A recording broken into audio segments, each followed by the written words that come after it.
Willa of the Wood, Chapter 12. This human boy should not be here, Willa thought. The Farron people did not attack humans.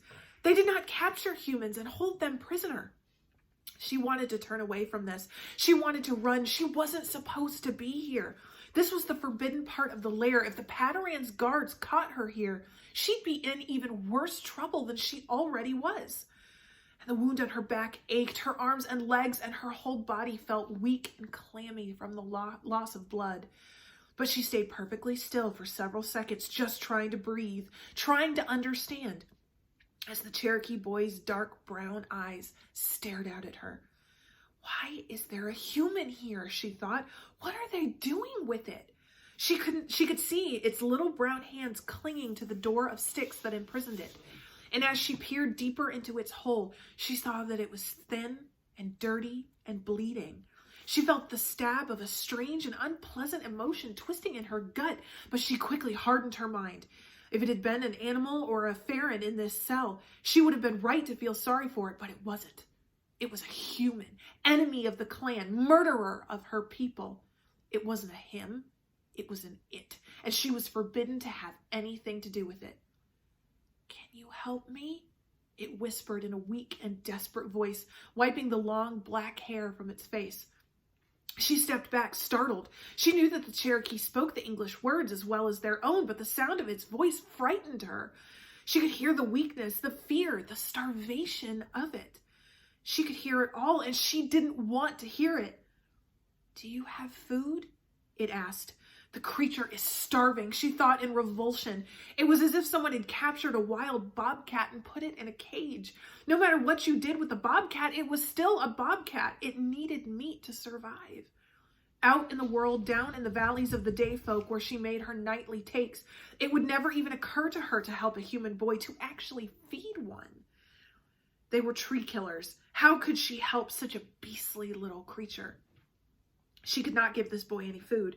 She didn't have any human food to give it. She had never seen or heard of her people taking prisoners, but the Padaran and his guards must have captured this human and put it here for a reason, something important to the clan. It would be an act of great disobedience to feed it without permission. She knew all this, and she had no food. It was impossible. I'll eat anything, the boy begged her. I'm just so hungry, please. Shut your mouth, she ordered it, her mind darting from one thought to another, trying to make sense of what was happening. And then she remembered. There was something in her satchel. She looked down the corridor, first one way, then the other.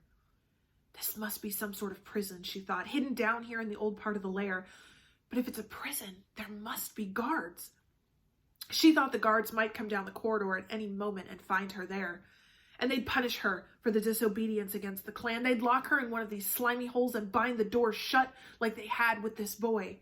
She could not help this boy. It was impossible. Get what you came for, Willa, she told herself angrily. Get yourself home. But it was no use. She knelt down on the floor. You must stay quiet, she told the boy as she opened her satchel. Watching her hand, the boy nodded obediently. As its little fingers grasped the sticks that imprisoned it, she could see the brown under the fingernails where it had tried to scratch its way out. She could smell the sweat of its body and the blood of its wounds. She reached into her satchel and pulled out one of the lumps she had stolen from the lair of the man. She pushed the crumbling food through the lattice of sticks that separated her from the boy. The boy took the lump gratefully and shoved it into his mouth. She fed it another lump, and it ate the lump even more quickly than the first one, for it had learned to trust her, to take whatever she gave it. These are so good, thank you, it said as it chomped the next lump down. Do not speak to me, she said fiercely, her face flaring with red as she suddenly remembered what a foolish thing she was doing. The startled boy pulled back into its cell. Why am I here? He asked. Why have you taken me? Willa's eyes widened in surprise. I haven't taken you, she said. And as soon as she said the words, she felt so out of place, so disobedient, to be defiantly separating herself from the clan in this way. There is no I, only we. There was the clan. There was the us and the them. There was no I. I was a person alone. I was an impossibility. I was something that shriveled alone and died. Only through the cooperation of the clan did the Farron survive. But she had said it, and she had said it strong. I haven't taken you, she had said. She knew she was part of the clan, but she wanted nothing to do with this. You run from humans, you hide from them, you steal from them, but you don't hurt them. You don't do this to them.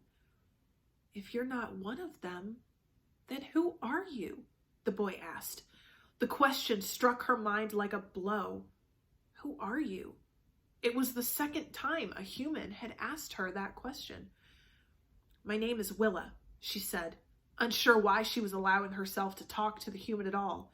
The Cherokee boy pressed its face against the lattice of sticks that formed the little window in the door. And now she could see it studying her, looking at the dirt on her arms and legs and the smears of dried blood on her face. You look like you might be pretty hungry too, it said. You should eat some of the cookies. You eat them, she said, pushing the last two through the sticks at it. I will have food soon enough when I get back home. Thank you, it said as it gratefully ate the last two lumps. My name's Iska.